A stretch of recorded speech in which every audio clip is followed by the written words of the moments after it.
Azərbaycan Respublikasının Prezidenti Cənab İlham Əliyev.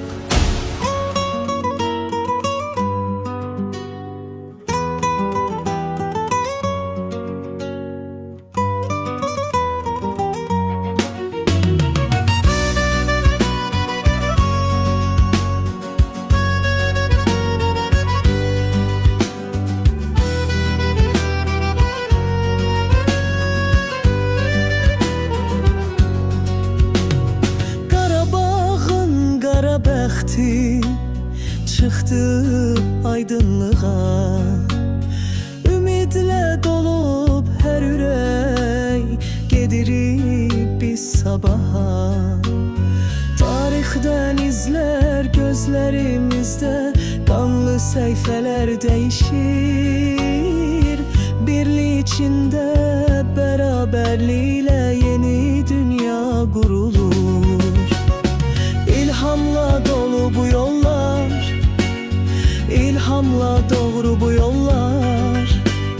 Getdikcə təravətlənir, günlər gəlir sevgilə, yeni səhifə açılır.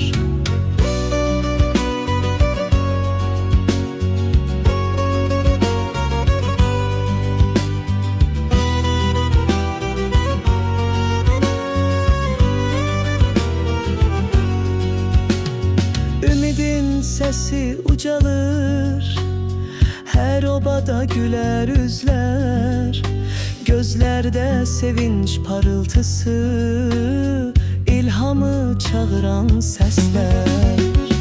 İlhamla dolu bu yollar, ilhamla doğru bu yollar.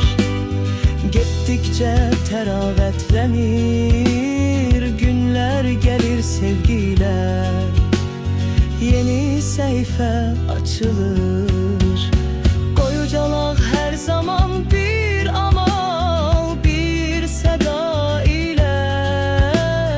Qarabağ Azərbaycandır, Qarabağ Azərbaycandır. Bu sözlə döyünür ürəklər, bu sözlə döyünür ürəklər.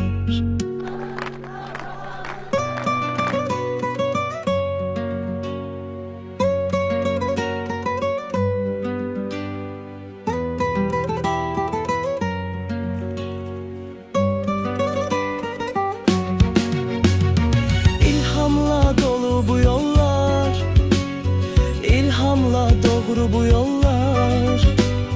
Getdikcə təravətlənir, günlər gəlir sevgilə, yeni səhifə açılır.